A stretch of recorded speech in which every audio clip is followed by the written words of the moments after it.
খুব একটা মজার জিনিস হলো শীতকালে প্রচণ্ড গরমও পেলাম, বৃষ্টিও পেলাম, আবার শীতও পড়ছে। আলহামদুলিল্লাহ, সব কিছু মিলেই আলহামদুলিল্লাহ। ভেবেছিলাম এই বছর শীতই পড়বে না, কিন্তু আল্লাহর রহমতে শীত পড়া শুরু হয়েছে।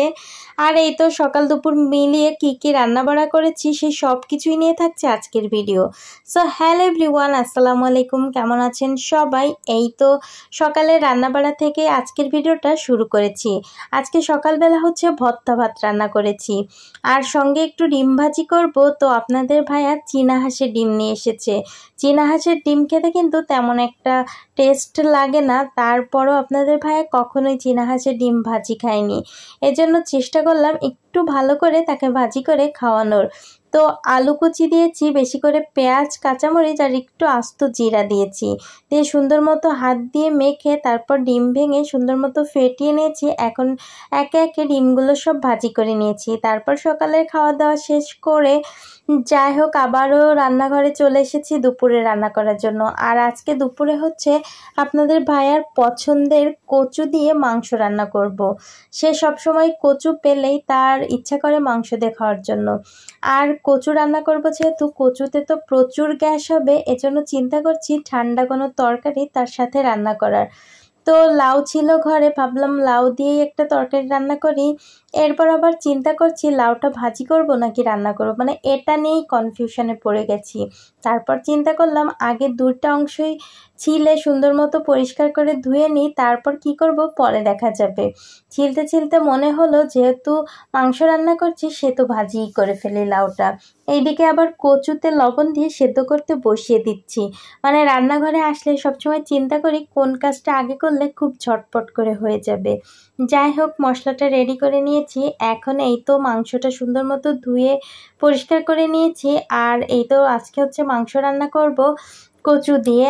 আর আপনাদের সাথে একটা কথা শেয়ার না করেই পারছি না, কচু দিয়ে মাংস রান্না করেছিলাম, মাশাআল্লাহ খেতে খুবই মজা হয়েছিল।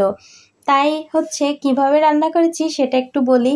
প্রথমে হচ্ছে তেলের ভেতর মশলাটা ভালো মতো কষিয়ে ভাজা ভাজা করে তারপর অল্প করে পানি দিয়ে কষিয়ে নিয়েছি। এরপর হচ্ছে মাংসগুলো দিয়ে দেব। আর আজকে মশলাতে একটু তেল কম দিয়েছি কারণ মাংসতে বেশ পরিমাণ তেল ছিল। মাংসটা ভালো মতো ঢাকা দিয়ে দিয়ে কষিয়ে নিয়েছি। এখন ভাজা ভাজা করে কষিয়ে নিয়ে প্রেসার কুকারে উঠিয়ে নেব। আর প্রেসার কুকারে একদম সিটি দিয়ে সেদ্ধ করে নেব। তারপর হচ্ছে আবার কড়াইতে কষিয়ে তারপর রান্না করব। তো পাশের চুলায় সেদ্ধ করতে বসিয়ে দিয়ে এই চুলাতে হচ্ছে লাউটা ভাপ দিতে বসিয়ে দেব।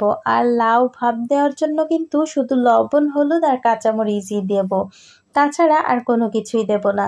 তো যাই হোক কাঁচামরিচটাও দিতে ভুলে গেছি। লাউটা হচ্ছে গ্রেটার দিয়ে কুচিয়ে নিয়েছি। এখন হচ্ছে লবণ হলুদ দিয়ে ঢাকা দিয়ে সেদ্ধ করব। আর কিছু সময়ের ভেতরেই ভাপ দেওয়া হয়ে যাবে, খুব একটা ভাপ দেওয়া লাগে না যেহেতু আমি গ্রেটার দিয়ে কুচিয়ে নিয়েছি। এখন হচ্ছে এই তো লাউটা ভাপ দেওয়া শেষ। তারপর হচ্ছে এই তো কাঁচা পেঁয়াজ আর হচ্ছে মরিচ দিয়েই লাউটা বাগার করব, সঙ্গে একটু জিরা দেব, তাহলে খেতে বেশ মজা হবে। এর ভেতর ডিম দিলেও কিন্তু অনেক বেশি মজা লাগে। তো যাই হোক সুন্দর মতো ভাজা ভাজা করে নিচ্ছি। আর এইদিকে আমার লাউ ভাজিটা প্রায় হয়ে গেছে, আর মাংসটাও কিন্তু প্রায় সেদ্ধ হয়ে গেছে।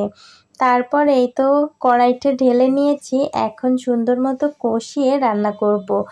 আর যাই হোক অনেকটাই কিন্তু তেল উঠেছে আর মাংসটা বেশ ভালোই সেদ্ধ হয়েছে। এখন কচুগুলো দিয়ে দেব। আর কচুটা কিন্তু একদম হালকা সেদ্ধ করেছি, কারণ আমি কচুটা মাংসের সাথে একটু কষাবো, না কষালে কিন্তু কচুর ভেতর তেমন কিছুই ঢুকবে না, খেতে কিন্তু একদমই ভালো লাগবে না। তারপরে এই তো ঝোলের পানিতে গরম পানি দিয়ে দিলাম। আর আজকের ভিডিওটা এখানেই রাখছি, সবাই ভালো থাকবেন, আল্লাহ হাফেজ, আসসালাম।